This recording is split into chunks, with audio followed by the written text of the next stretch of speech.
Southern New England's trusted news source, ABC6 News at Noon.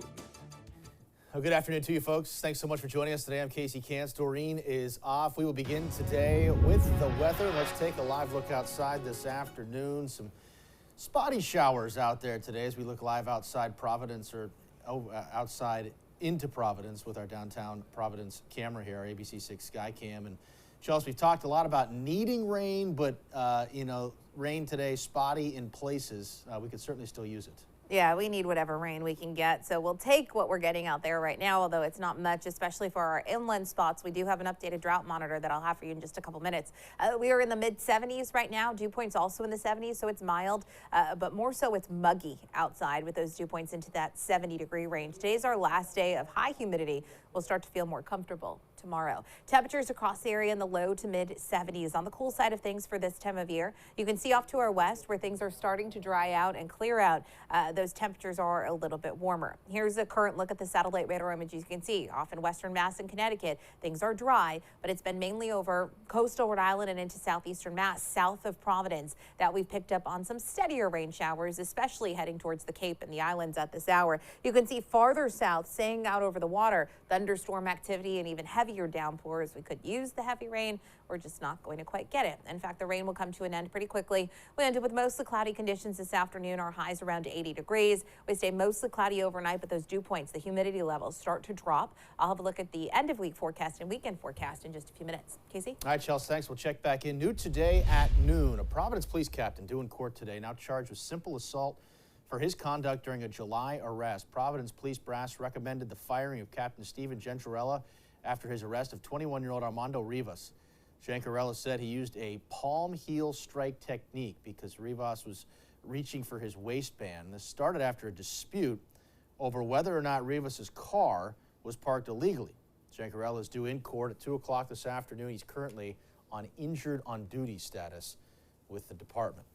A popular spot on the Cape declaring a sewer emergency, shuttering some restaurants and telling certain residents not to shower. The town of Provincetown, Mass. says properties on what's known as a vacuum sewer system on Bradford Street, they are impacted here. Any restaurants need to close. Residents need to use dishwashers, laundry machines, showers, and toilets only when, quote, absolutely necessary. It's expected to take a couple of days to make these repairs before normal operations can resume. The town ordered 18 porta potties to be put next to Town Hall. Big day for the Patriots. Let's check in with them right now. Football officially back in New England as the Pats kick off their preseason campaign tonight against the New York Giants at Gillette Stadium. ABC6 News reporter Yanni Tregelis live in Foxborough today where he spoke with some Pats fans ahead of that first preseason game tonight. Yanni, how's everyone feeling? Yeah, Casey, well, excitement is high for that first preseason game of the season. Although this one doesn't count, if you ask any of the Patriots fans coming around here at Patriot Place, they wouldn't tell you that as they are ready for a big season. The first game of the whole year, I'm ready to win the Super Bowl. The 2022 Patriots preseason campaign gets underway tonight with the 7 p.m. kickoff versus the New York Giants. But hours before kickoff, Pats fans already out at Patriot Place, looking forward to getting to see their team start their chase for ring number 7. Have the fans get out here and everyone to get out here will be like very exciting. I do like Mac Jones. I think probably everyone, like all the new guys working together. It seems like there's like younger people, younger guys, so I think that will be good. And with those new faces getting set to take the field and the Mac Jones era now moving into year 2, some fans are going into the season with high hopes. If you're not thinking Super Bowl, championship, parade in Boston, you're not a real Patriots fan. Other fans around Patriot Place arriving early Thursday to soak in all the activities before getting to see their first game live from the stands. My dad keeps telling me about how rowdy and how excitement and just everyone's just shouting the whole time. I'm excited for that. And even though these first preseason games don't count, Patriots fans are still as confident as usual, ready to cheer on their team. We're definitely hoping for the Super Bowl. I think we're going to win tonight, that's for sure. Yeah. Patriots 45, Giants 7. I've been to both Giants Super Bowls. That hurt. And kickoff for this first preseason game is set for 7 p.m. And some familiar faces will be missing from the field, including longtime Patriot James White, who just about an hour ago announced his retirement from the NFL after 8 seasons here with New England.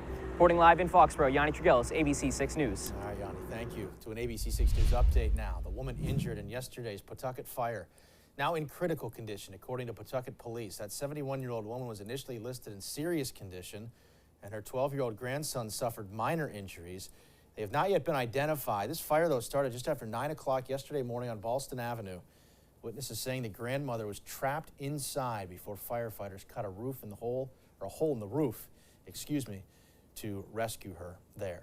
Checking today's headlines now, the New Shoreham Town Council will hold a special meeting tonight to address those fights that led to 8 arrests between the island and the ferry on Monday. The council also expected to act on appointing a new interim police chief and implementing safety initiatives related to that fight Monday. Our ABC6 News team headed to the island today for the meeting, and we will have full coverage starting first at 4. That meeting starts at 5 o'clock at Town Hall.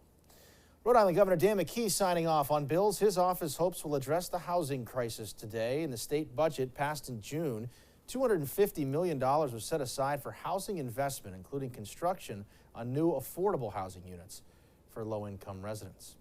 Our ABC6 News crew is also on scene at Douglas Avenue in Providence just after 6 o'clock this morning. This was the scene, a truck crashing into a pole and a tree there.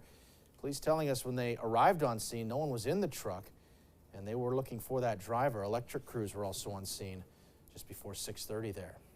And some good news today regarding gas prices. The average national price of gas has officially fallen below $4. New data from AAA puts the national average for today at $3.99 a gallon. Gas prices in Rhode Island are above the national average, sitting at $4.24 a gallon right now. Massachusetts drivers also paying a bit higher than most of the country. Prices there sitting at $4.32 a gallon. The Rhode Island man accused of faking his own death and leaving the country will face a judge today with the possibility of being extradited to the U.S. Nicholas Rossi, also known as Nicholas Alaverdian, is wanted on rape charges in Utah. It was back in January when officials in Utah determined Alaverdian was actually alive and living in Scotland.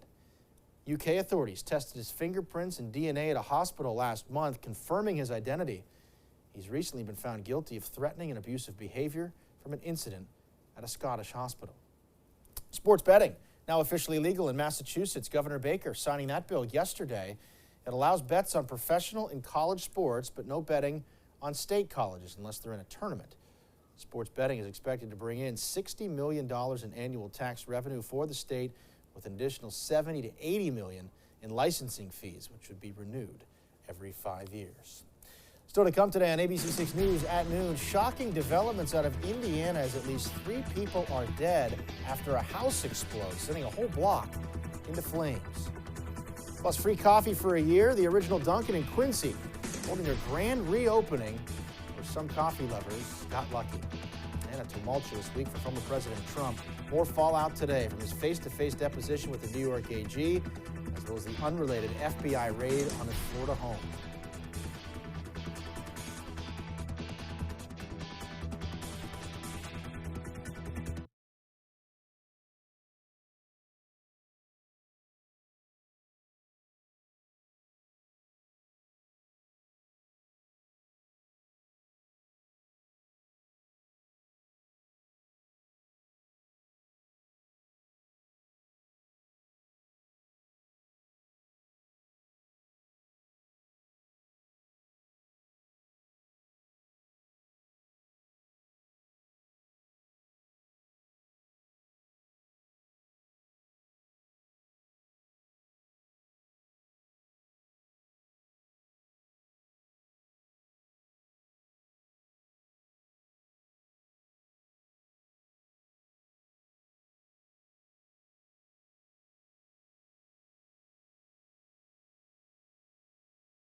Now to national headlines. In a house explosion in Indiana captured on camera, authorities say at least 3 people were killed. That blast damaged nearly 40 homes and covered the neighborhood in debris. ABC's Rhode has the latest. Investigators are sifting through these mountains of debris as they try to piece together what caused this deadly explosion in Indiana, captured by surveillance cameras. No cause is determined at this time. Investigation is ongoing, and at this point it's going to be a very tedious process. A path of destruction left behind in this Evansville neighborhood. Authorities say more than 36 homes were damaged, at least 11 destroyed, now determined to be unlivable. We have not yet completed a thorough search of every building due to the instability of the structures. Many shaken by the loud blast. It felt like an earthquake. We just hear a crazy boom and our whole house shakes.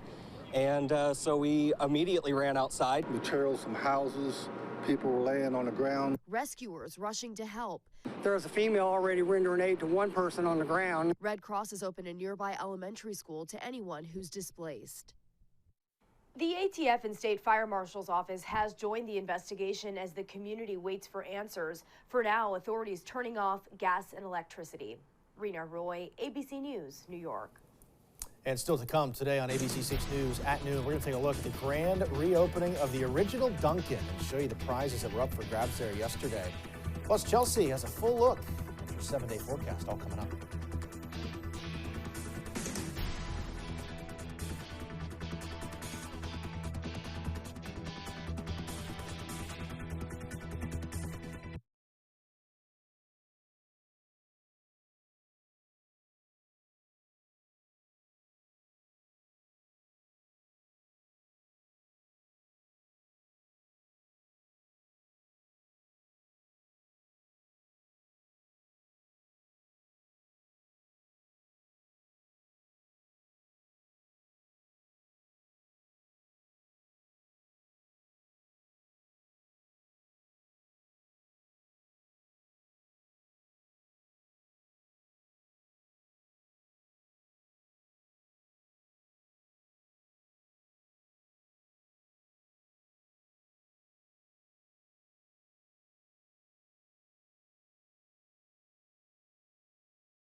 Welcome back. The original Dunkin' in Quincy, Massachusetts, celebrating its grand reopening Wednesday with a special giveaway for 100 lucky customers. Free coffee for a year. The original location opened by Bill Rosenberg back in 1948, and it was originally named Open Kettle before being renamed Dunkin' Donuts 2 years later. The renovated location features new in-store innovations like a cold beverage tap system, but it maintains many of the location's classic elements too. A lot of changes. A lot. But they do keep the original things, you know. That's what I love about it. You come back here 42 years and look it. You know, it's amazing. Yeah, 100 lucky guests who visited the store after 11 o'clock in the morning yesterday were eligible for that year of free coffee. The company, now just Dunkin', has more than 12,600 restaurants worldwide. And now, your ABC6 Storm Tracker weather with meteorologist Chelsea Priest.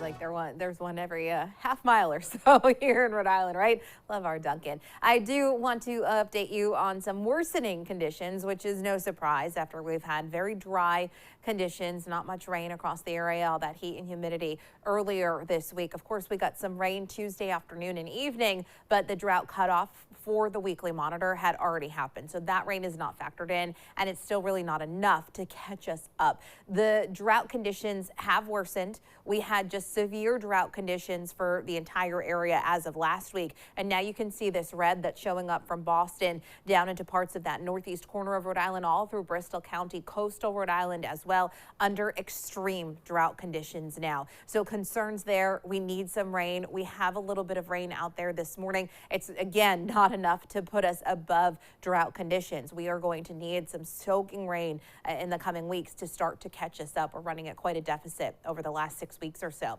The storm tracker radar over the last few hours shows you that mainly coastal locations have been picking up on some rain through the area this morning. Inland spots missing out on any steady rainfall. The heaviest of rain inching closer to the Vineyard, out over Nantucket and out towards the Cape. At the moment, things are already drying out for western Rhode Island, down in southwestern Rhode Island and the westerly area as well. Where we're breaking into some sunshine in western Mass and Connecticut, the temperatures are climbing a bit, and that'll be the case here this afternoon. You'll see temperatures climbing to about 80 degrees. We're currently sitting in the low to mid 70s, so certainly on the cool side of things for this time of year. Quite the change from the upper 90s we had just 2 days ago.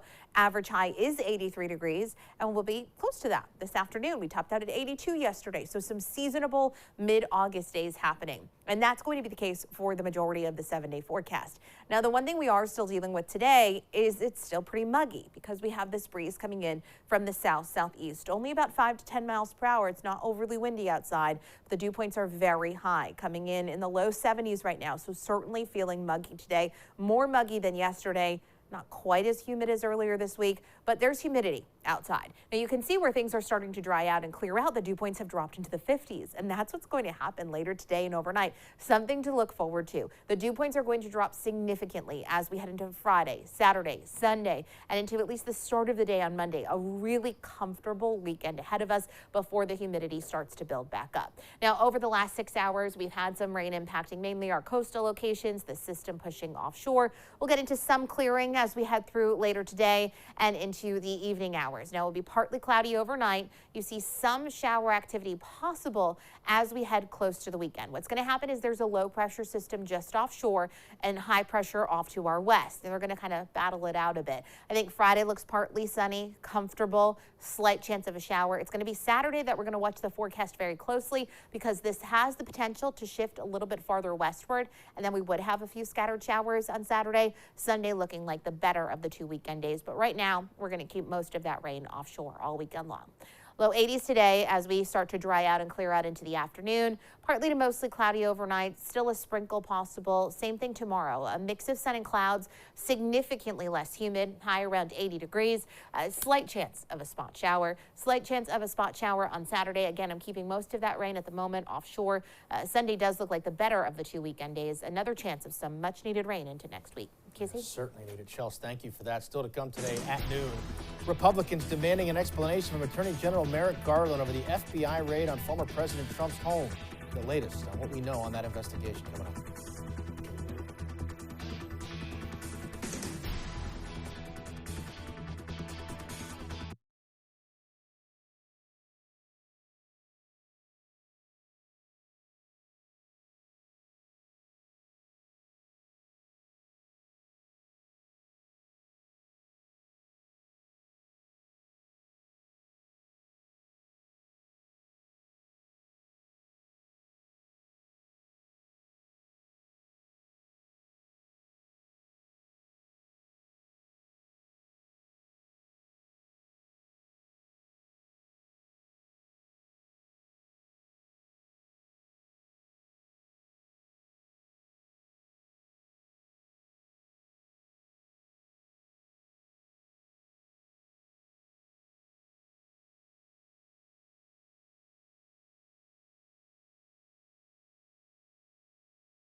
And we are back with an ABC6 follow-up today. Former President Donald Trump facing several legal battles. In the latest, Trump sat down for a deposition with New York State's Attorney General, who's investigating alleged tax violations by Trump's companies.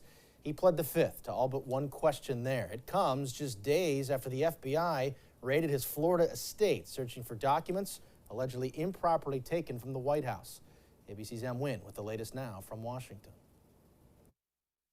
Former President Donald Trump facing legal scrutiny, sitting down for a videotaped deposition with New York Attorney General Letitia James that lasted 6 hours. How do you feel, Mr. Trump? How do you feel? James is conducting a civil investigation into the Trump Organization's business and tax practices. Trump refused to answer any questions but his name, invoking the Fifth Amendment right against self-incrimination. James is investigating whether the Trump family business was inflating and deflating the values of certain properties to get more favorable loans and avoid paying more taxes. Unlike in a criminal case, pleading the fifth in a civil case can lead to the jury being permitted to draw a negative inference if the AG ultimately sues Trump.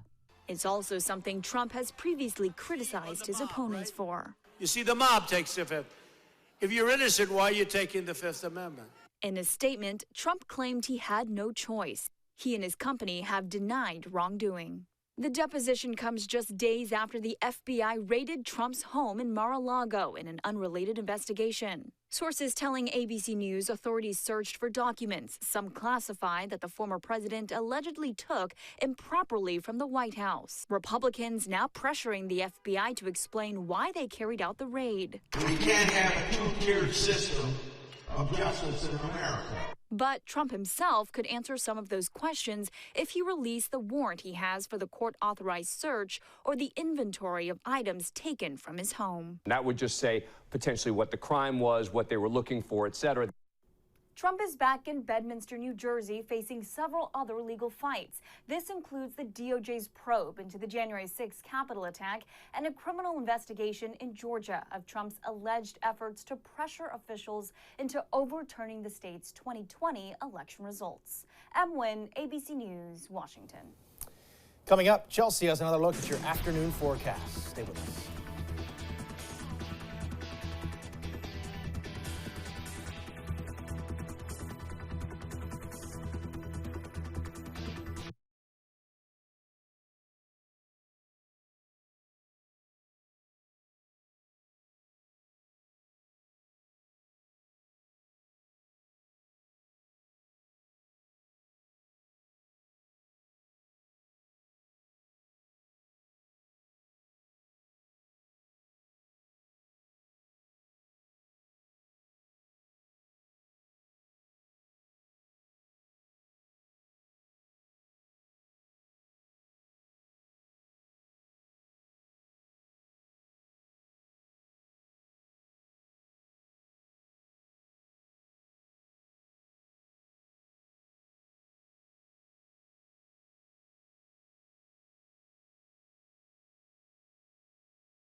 Well, a big happy birthday today to the toy of generations past and present, Lego. Celebrating its 90th birthday, unveiling a 94,000-piece Lego birthday cake. The cake features 9 layers. It represents all 9 decades of Lego play. It was built by employees and put on the display at the Lego house in Denmark, the home of the Lego brick. Lego produces roughly 100 billion bricks each year and employs around 24,000 people worldwide, Chelsea. That's so cool. Legos.